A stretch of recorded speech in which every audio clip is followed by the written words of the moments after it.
also recognize it's really hot in here, and so I don't want to overwhelm everybody. And I think it's more important to answer questions directly.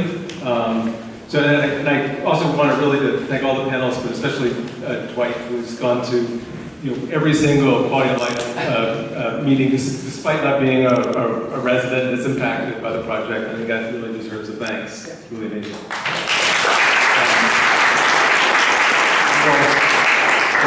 The borough president, we approached the borough president about this, I think, in early 2017, and we're really eager to see something like this get put in place.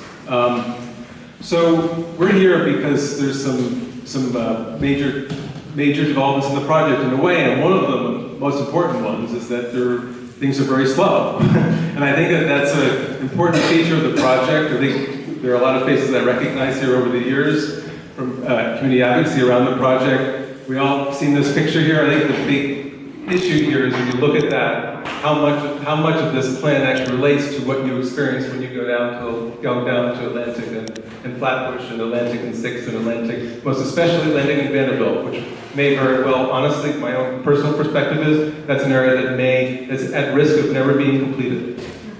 So I think we have to actually deal with the Atlantic Yards in a complicated way. We need to think about it in terms of what was promised and what is being delivered, which is, in a way, the absence of the project is an impact, because when you're talking about the project timetable, speaking as a community member who lives right near the project, it really matters if you want to lay plans about the project and even for your family, lay plans, or you're a retailer near the project, and you don't get reliable information about a project timetable, it actually can destroy your finances. I've seen it happen, being honest, to retailers.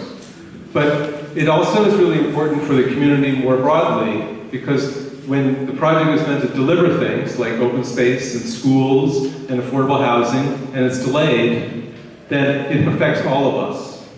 And I think that's one of the key things to remember, is that dynamic of, on the one hand, looking at a project that's not there, but then at the same time imagining a project that when it is built out, may very well be one of the most dense residential developments in New York City.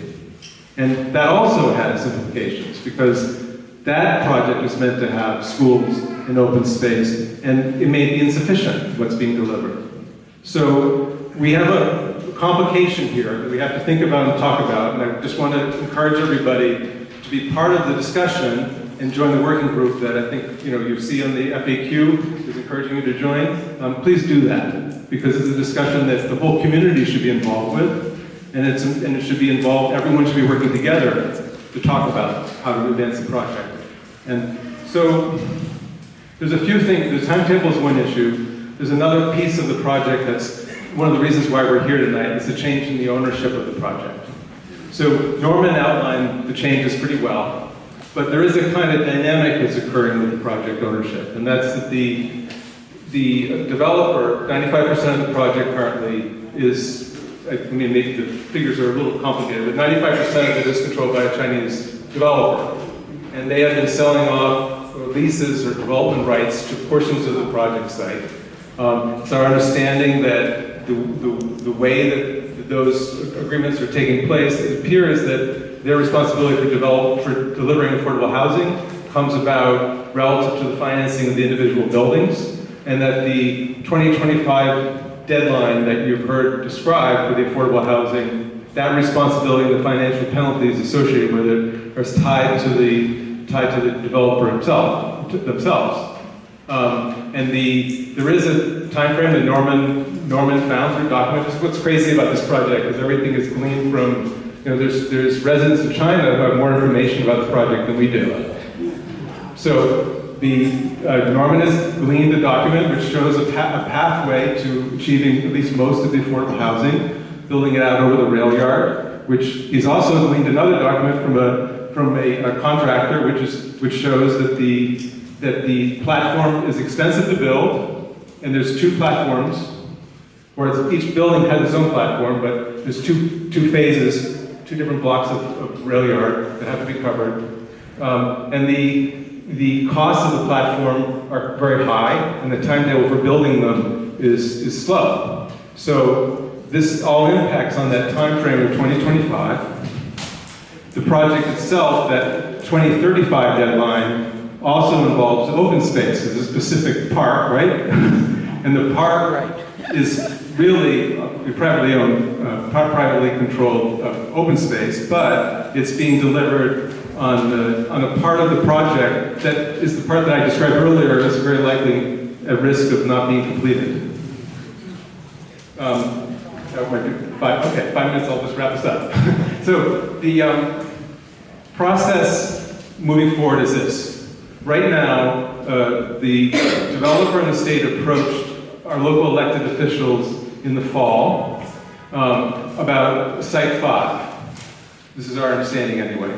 And asked for input because the developer is looking at probably the project generally to make some decisions and looking at Site 5 as well, which is possibly a place where they could transfer. They proposed back in 2016 that they would move about 700,000 of the 1.1 million square feet of Miss Brooklyn to Site 5. So there's also another 400,000 left over that could, in theory, be moved to other project buildings. The process at this stage, if the elected officials are giving input to the developer and the state, then this would be input from the whole community. I think that's one thought. And the second part of this is that because the project, when you give input at the point when plans are being developed, it's more impactful. And then, so that's the informal, what I would call a kind of informal process is underway now. But then there's moving down the line, Norman described an official process.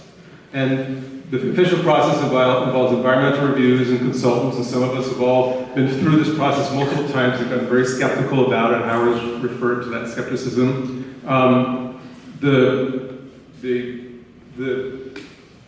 There's a member of the advisory board for Atlantic Yards, former member named Jamie Stein, who made a proposal to the board as she was resigning to improve that process.